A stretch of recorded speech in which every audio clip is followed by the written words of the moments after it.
കഴിഞ്ഞാൽ പിന്നെ മൂന്ന് വിഷയമാണ്. ഹുവ, അല്ലാഹു, മറ്റൊന്ന് അഹദ്. മഹാന്മാരായ മുഫസ്സിരീങ്ങളിൽ ചിലർ പറഞ്ഞത് കാണാം, ഈ മൂന്ന് വിഷയം പരലോകത്തിലുള്ള 3 വിഭാഗം ആളുകളിലേക്കുള്ള സൂചനയാണ്. പരലോകത്തിൽ 3 വിഭാഗം ആളുകളാണ്. ഒന്ന് സാബിഖൂൻ ഉലൈക്കൽ മുഖറബൂൻ. നമ്മുടെ സൂറത്തുൽ വാഖിയ നോക്കിയാൽ കാണാം. സാബിഖൂൻ ഉലൈക്കൽ മുഖറബൂൻ, അവരാണ് ഒരു വിഭാഗം, മുഖറബീങ്ങൾ. മറ്റൊരു വിഭാഗം അസ്ഹാബുൽ യമീന, വലത്തെ കൈകൊണ്ട് കിതാബ് സ്വീകരിക്കുന്ന ആളുകൾ. മറ്റൊരു വിഭാഗം അസ്ഹാബുൽ ശിമാല, ഇടത്തെ കൈകൊണ്ട് കിതാബ് സ്വീകരിക്കുന്ന ആളുകൾ. ഈ 3 വിഭാഗത്തിലേക്ക് സൂചനയാണ് ഹുവ, അല്ലാഹു, അഹദ്. എങ്ങനെയാണ് അൻവർ പറഞ്ഞു? ആദ്യം പറഞ്ഞത് മുഖറബീങ്ങൾ, ഉലൈക്കൽ മുഖറബൂൻ. ആരാണെന്ന് പറഞ്ഞാൽ ഈ ദുനിയാവിൽ അവർക്ക് മറ്റൊരു ചിന്തയൊന്നുമില്ല, അല്ലാഹ് മാത്രം. അല്ലാഹ് എന്നൊരു ചിന്ത എന്ന് പറഞ്ഞാൽ ലാ മൗജൂദ ഇല്ലല്ലാഹ്. ഈ ലോകത്ത് വജൂദ് അല്ലാഹ്ക്ക് മാത്രമേ ഉള്ളൂ. ഇത് അല്ലാഹ് തന്നെ. നമ്മ ഇപ്പൊ വന്നിട്ട് കുറച്ചാകുമ്പോ പോകും, നമ്മുടെ അഡ്രസ് ഇപ്പൊ പറയുമ്പോൾ കുറച്ചാൽ മതി. അല്ലാഹുവിന്റെ അഡ്രസ് അങ്ങനല്ല. പടച്ചവന്റെ വിലാസം അത് എപ്പോഴും മൗജൂദാണ്. ലാ മൗജൂദ ഇല്ലല്ലാഹ്. ഇവിടെ അല്ലാഹ് അല്ലാതെ ഒന്നുമില്ല. അപ്പോ ഹുവ എന്ന് പറഞ്ഞാൽ അർത്ഥം എന്താ? ഹുവ എന്ന് പറഞ്ഞാൽ അവൻ.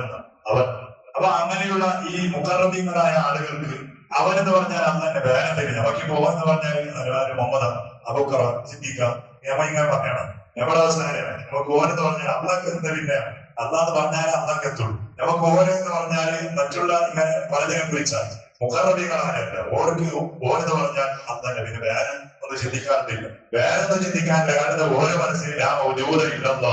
അങ്ങനത്തെ എത്രയോ ആളുകൾ കഴിഞ്ഞു പോയിട്ടുണ്ട്. ഇക്കാലത്ത് ഉണ്ടാകാം, ഖിയാമത്ത് നാൾ വരെ ഉണ്ടാകാം.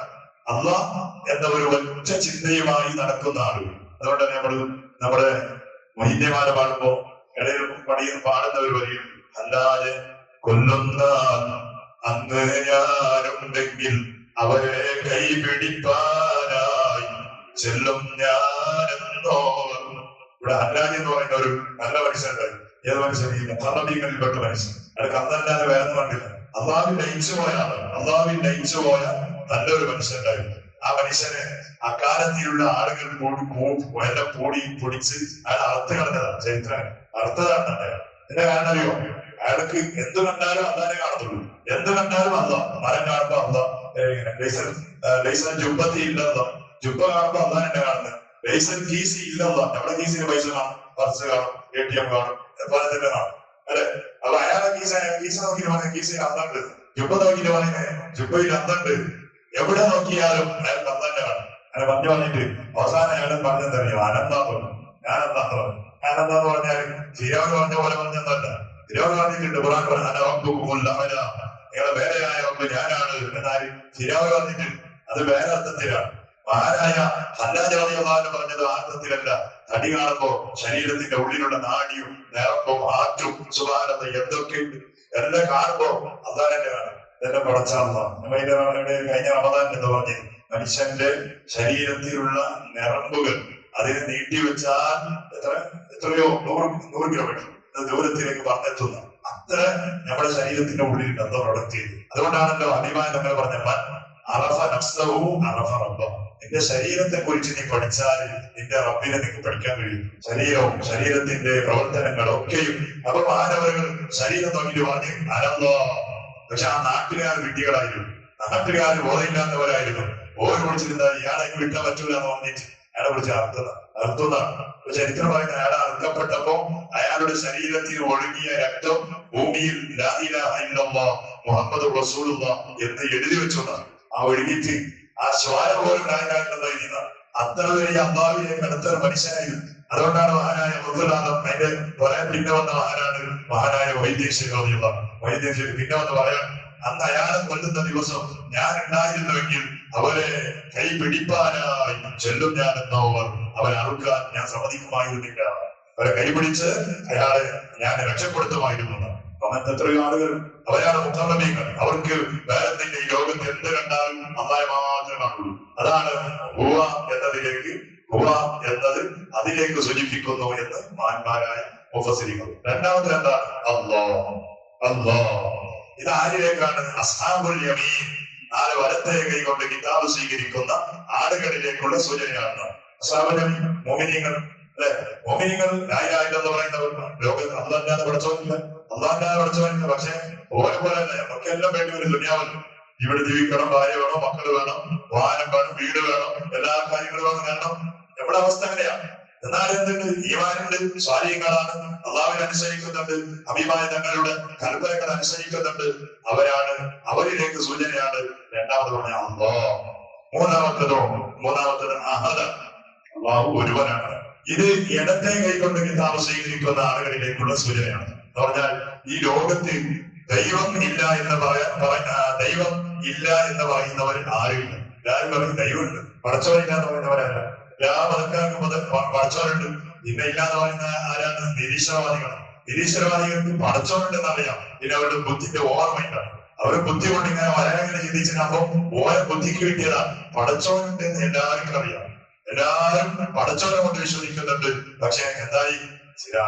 വിശ്വസിക്കേണ്ട ഒരുവനായ അള്ളാഹുവിനെ വിശ്വസിക്കുന്നില്ല. ഇവർക്ക് പറയാം അവരുടെ പല ദൈവങ്ങൾ, പല രൂപത്തിലുള്ള ദൈവങ്ങൾ. നസ്രാനികളോ അവർ ഈസാനബിനെ പടച്ചോനെന്ന് പറയും. പടച്ചോനുണ്ട് എല്ലാവർക്കും, പക്ഷെ എന്തില്ല? അഹദായ ഒരുവനായ അള്ളാഹു, ആ അള്ളാഹുവിലേക്ക് അവർ എത്തിപ്പെടുന്നില്ല. അപ്പൊ അവരിലേക്കുള്ള സൂചനയാണ് അസ്ഹാബ് ശിവാൻ. നിങ്ങൾ അസ്ഹാബ് ശിവാനാകാൻ കാരണം എന്താ? അഹദായ അള്ളാഹുവിനെ വിട്ടതാണ്. അഹദായ അള്ളാഹ്, ഏകദൈവ വിശ്വാസം, അത് നിങ്ങൾ കൈവിടിഞ്ഞതാണ്.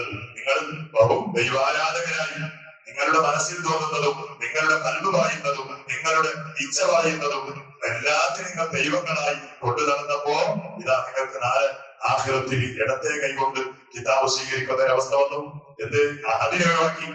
അള്ളാഹു ഒരുവനാണ് എന്ന ആ വിശ്വാസം നിങ്ങൾ ഒഴിവാക്കിയതാണ്. ഏതാവട്ടെ മഹാന്മാരായ മുഫസ്സിരീങ്ങൾ ആയത്തിന്റെ പൊരുളുകൾ എടുത്തു പറഞ്ഞ വിഷയങ്ങളാണ്. ഈ 3 വിഷയങ്ങൾ അതൊക്കെയും പഠിപ്പിക്കാൻ ഒരു ടീച്ചറായിട്ടാണ് ഹബീബായ സല്ലല്ലാഹു അലൈഹി വസല്ലം തങ്ങളെ അയച്ചത്. അതുകൊണ്ടാണ് ആദ്യം പറഞ്ഞത്, നബിയെ നിങ്ങൾ പറഞ്ഞു കൊടുക്കൂ കാര്യം എങ്ങനെയാണ്. അതിന്റെ അർത്ഥം എന്താ?